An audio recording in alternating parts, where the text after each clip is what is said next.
হরে কৃষ্ণ। মায়াপুর লীলানাথ চ্যানেলে আপনাদের সবাইকে স্বাগতম, সকলকে আমার প্রণাম। তো আজকে আপনাদের সাথে আমি একটি বিষয়, গুরুত্বপূর্ণ যে বিষয়টি আপনাদের সাথে আমি আলোচনা করব, সেটি হচ্ছে এই প্রভুপাদকে, যিনি এই ইস্কন প্রতিষ্ঠা করেছেন, এই প্রভুপাদকে তিনি কিভাবে ইস্কন প্রতিষ্ঠা করলেন সেটার সংক্ষিপ্ত আলোচনা আমি আপনাদের সাথে করব বা আপনাদের কাছে তুলে ধরার চেষ্টা করব। অবশ্যই আপনারা সম্পূর্ণ ভিডিওটি দেখবেন। আপনি যদি নতুন হন তাহলে অবশ্যই চ্যানেলটি সাবস্ক্রাইব করবেন এবং সাথে থাকবেন। তো কে এই প্রভুপাদ? প্রভুপাদ হচ্ছেন শ্রী চৈতন্য মহাপ্রভুর অতি প্রিয়জন। তো এর প্রমাণ আমরা কোথা থেকে পাই? চৈতন্য চরিতামৃতে শ্রীল চৈতন্য যে কৃষ্ণদাস কবিরাজ গোস্বামীকৃত যে চৈতন্য চরিতামৃত, সেখানে চৈতন্য মহাপ্রভু উল্লেখ করেছেন যে পৃথিবীতে আছে যত নগরাদি গ্রাম, সর্বত্র প্রচার হইবে মোর নাম। তো সেইটা বাস্তবায়ন করেছেন শ্রীল প্রভুপাদ। এবং চৈতন্য মহাপ্রভু তার আগে বলেছিলেন যে যদি পাপী ধর্ম ছাড়ি দূর দেশে যায়, মোর সেনাপতি ভক্ত যাইবে সেথায়। অর্থাৎ চৈতন্য মহাপ্রভু চেয়েছেন যে শুধু এই ভারত ভূমিতে নয়, সমগ্র এই পৃথিবীতে, ভারতবর্ষের বাইরেও যে সমস্ত জীব রয়েছে তাদের কাছে তার বাণী পৌঁছাতে, তাদেরকে ভগবদ্ধামে ফিরিয়ে নিয়ে যেতে। তো তিনি কি বলেছেন যে না, মোর সেনাপতি ভক্ত যাইবে সেথায়। তো শিল প্রভুপাদ হচ্ছেন সেই সেনাপতি ভক্ত, চৈতন্য মহাপ্রভুর সেই সেনাপতি ভক্ত যাকে তিনি প্রেরণ করেছেন। এবং তিনি শিল ভক্তি সিদ্ধান্ত সরস্বতী ঠাকুরের সুযোগ্য শিষ্য, যিনি তার গুরুর নির্দেশকে জীবন প্রাণস্বরূপ বিবেচনা করে, জীবন প্রাণস্বরূপ গ্রহণ করে তিনি 70 বছর বয়সে এই পাশ্চাত্য দেশে গিয়ে এই ভগবানের বাণী প্রচার করেছেন।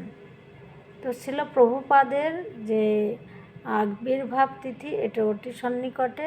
জন্মাষ্টমীর পরদিন নন্দ মহোৎসবের দিন শিল প্রভুপাদের আবির্ভাব তিথি। তিনি এই বাংলারই সন্তান।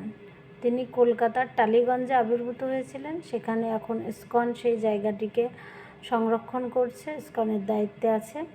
সেই জায়গাটা আপনারা দর্শন করতে যেতে পারেন। তো সেখানে এই জন্মাষ্টমীর পরদিন সকালে নন্দোৎসব দিন শিল প্রভুপাদ আবির্ভূত হয়েছিলেন এবং তিনি একটি বৈষ্ণব পরিবারে জন্মগ্রহণ করেছিলেন। তার মাতা ছিলেন রজনী দেবী এবং পিতা গৌরমোহন দে।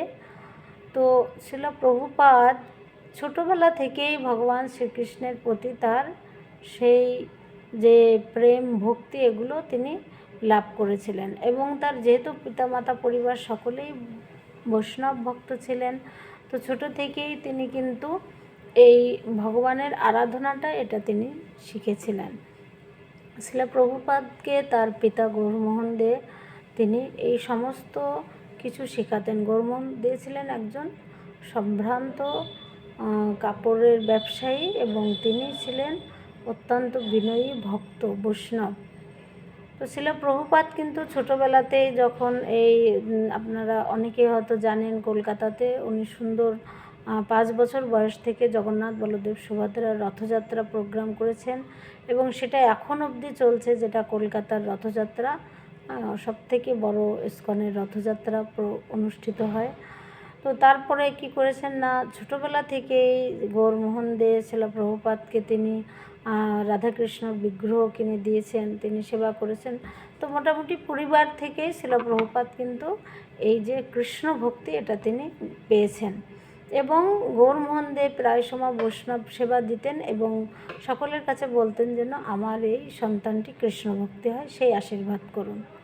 তো এই প্রভুপাদ কী করেছেন না, তিনি প্রথমে গান্ধীজির তিনি অনুপ্রাণিত হয়ে তিনি এই যে স্বদেশী আন্দোলনের সাথে তিনি যুক্ত হয়েছেন। তিনি তার ডিগ্রি প্রত্যাখ্যান করেছেন, কিন্তু তারপর যখন ভক্তি সিদ্ধান্ত সরস্বতী ঠাকুরের সাথে তার দেখা হয়, তখন তিনি এই আধ্যাত্মিক জগৎকে পূর্ণরূপে গ্রহণ করার জন্য ধীরে ধীরে তাকে অনুসরণ করতে থাকেন।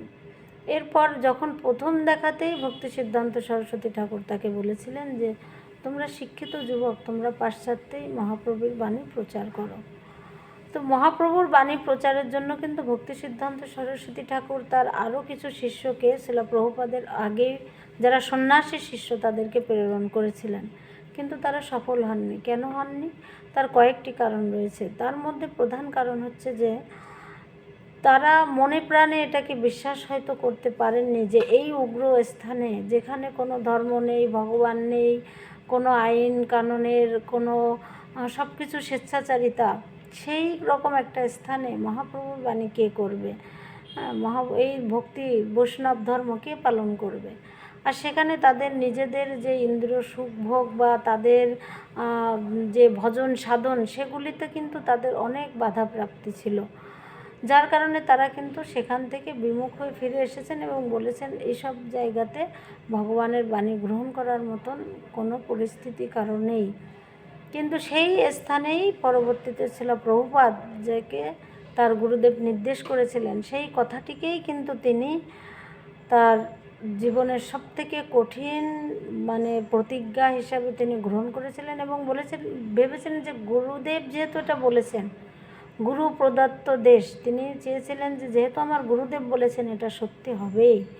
তো সেই মনোবল নিয়েই কিন্তু তিনি পাশ্চাত্যে গিয়েছিলেন এবং সেখানে একজন 70 বছর বয়স্ক যে ব্যক্তি, তার জীবনের অত্যন্ত কঠিন সময় তিনি সেখানে পার করে কিন্তু একদম করপদক শূন্য অবস্থায় তিনি এই ইস্কন প্রতিষ্ঠা করেছেন।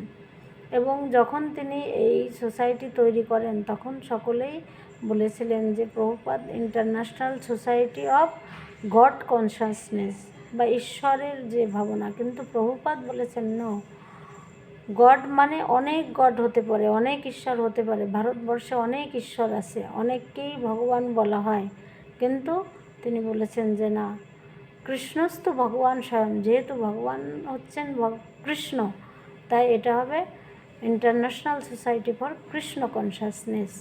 তো সেই কারণেই তিনি এই কৃষ্ণ ভাবনামৃত সংঘ তৈরি করেছেন এবং এখানে এই আজকে জন্মাষ্টমী, ঝুলন যাত্রা, রাধাষ্টমী, রথযাত্রা সহ সমস্ত প্রকার আমাদের যে বৈদিক কর্মাবলী, যেটা ভগবানকে খুশি করে, যে অনুষ্ঠানাদি যেটা গোলক বৃন্দাবনে সম্পাদিত হয়, সেই যে অনুষ্ঠানগুলির যে রূপ এই বাস্তব জগতে বা এইখানেই আমরা সেই চিন্ময় আনন্দ প্রাপ্ত হতে পারি, সেই ব্যবস্থা তিনি করেছেন।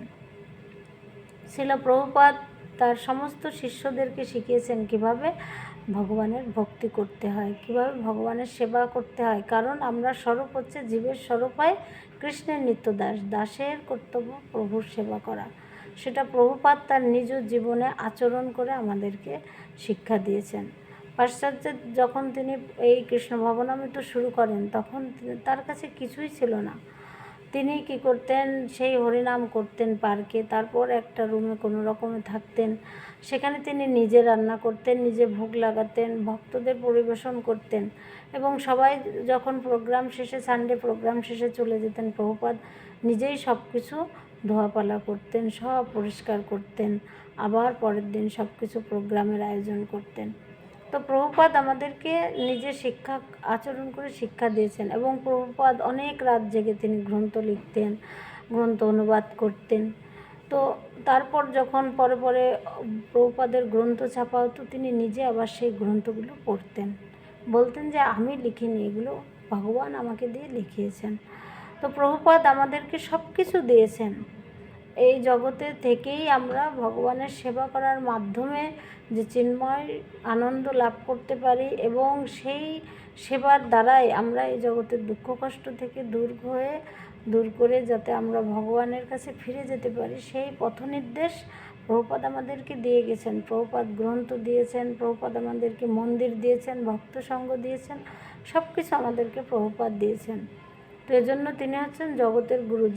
জগতের এখন লক্ষ লক্ষ এই ব্রহ্মাণ্ডে যতগুলো দেশ রয়েছে, তো প্রত্যেকটা জায়গায় কোনো না কোনো সময়ে প্রভুপাদের গুণকীর্তন হচ্ছে, গুরু পূজা হচ্ছে, প্রভুপাদের গ্রন্থ পাঠ হচ্ছে।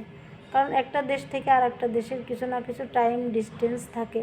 তো সেই হিসাবে দেখা যাচ্ছে যে এই ব্রহ্মাণ্ডে 24 ঘন্টায় প্রভুপাদের এই গ্রন্থ অধ্যয়ন, প্রভুপাদের গুণকীর্তন এগুলো হচ্ছে, আর ভগবানের গুণকীর্তন হচ্ছে। তো সেই সুযোগটা ছিল প্রভুপাদ আমাদের করে দিয়েছেন, যিনি এই ভারতবর্ষের কলকাতারই একজন সুযোগ্য সন্তান। তাই ধন্য এই ভারতভূমি, ধন্য কলকাতা ধাম, যেখানে প্রভুপাদের মতন একজন এরকম আচার্যর আবির্ভাব হয়েছে, যিনি সমগ্র জগৎকে এই যে সাম্যবাদ, বৈষম্যহীনতার যে নিদর্শন তিনি সৃষ্টি করেছেন, সাদা কালো ভেদাভেদ ভুলে, কে ব্রাহ্মণ কে শূদ্র এগুলো ভুলে সবাই যে একটা ছত্রে আসার যে চেষ্টা যুগে যুগে মানুষ করছে, কিন্তু সেটা একমাত্র কৃষ্ণ ভাবনামৃতর দ্বারাই সম্ভব। এটা কিন্তু প্রভুপাদ আমাদেরকে দেখিয়েছেন, প্রভুপাদ আমাদেরকে দিয়েছেন। তাই আসুন সকলে আপনারা প্রভুপাদের এই প্রতি কৃতজ্ঞতা স্বরূপ প্রভুপাদের এই আবির্ভাব তিথিকে আপনারা উদযাপন করুন। মায়াপুর টিভিতে আপনারা দর্শন করতে পারেন, মায়াপুর ধামে বেড়াতে আসুন এবং শিলা প্রভুপাদের গ্রন্থ আপনারা অধ্যয়ন করুন। তাহলে বুঝতে পারবেন যে প্রভুপাদ কী এবং ভগবানকে তিনি কত সহজেই আমাদের কাছে দিয়েছেন। হরে কৃষ্ণ।